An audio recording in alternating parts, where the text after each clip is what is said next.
கர்த்தர் நல்லவர். இந்த காலை வேளையிலும் கூட வீடியோவின் மூலியமாய் உங்களை சந்திப்பதை குறித்து மிகுந்த மகிழ்ச்சி அடைகிறேன்.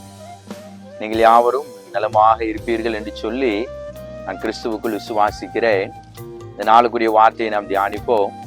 சங்கீதம் 50வது அதிகாரம் அதனுடைய 15வது வசனம். அங்கே சொல்லப்பட்டிருக்கிற வார்த்தை, ஆபத்து காலத்தில் என்னை நோக்கி கூப்பிடு, நான் உன்னை விடுவிப்பேன், நீ என்னை மகிமைப்படுத்துவாய்.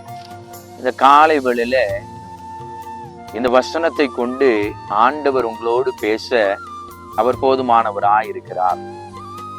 ஆபத்து காலத்தில் யாரை நோக்கி கூப்பிட வேண்டும் என்றால் கர்த்தரை நோக்கி கூப்பிட வேண்டும். ஆபத்துக்கு இந்த உலகத்திலே அநேகர் வருவதை போல இருக்கலாம். ஆனால் எந்த மனுஷரும் ஆபத்து வரும்போதெல்லாம் கூட இருக்க மாட்டாங்க.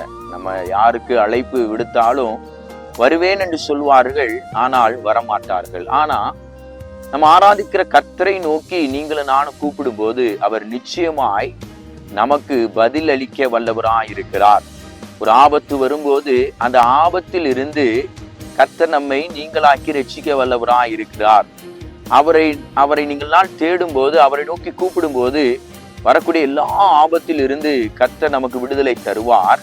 விடுதலை தருகிற அந்த நேரத்துல நீங்களும் நான் என்ன செய்ய வேண்டும் என்றால் அவரை மகிமைப்படுத்த வேண்டும். இதுதான் இந்த சங்கீதம் 50:15.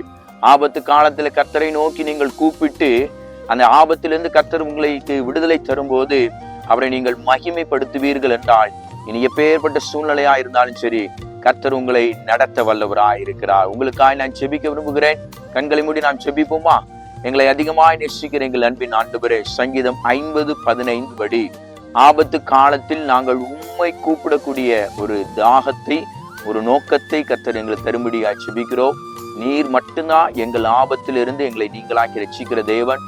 தொடர்ந்து உம்மை மாத்திரம் சார்ந்திருக்க ஆண்டவரை உம்மை மகிமைப்படுத்துகிறவராய் நீர் எங்களை மாற்றும்படியாய் செபிக்கிறோம். வீடியோவை பார்க்கிற ஒவ்வொருவரையும் கர்த்தர் ஆசீர்வதிப்பீராக.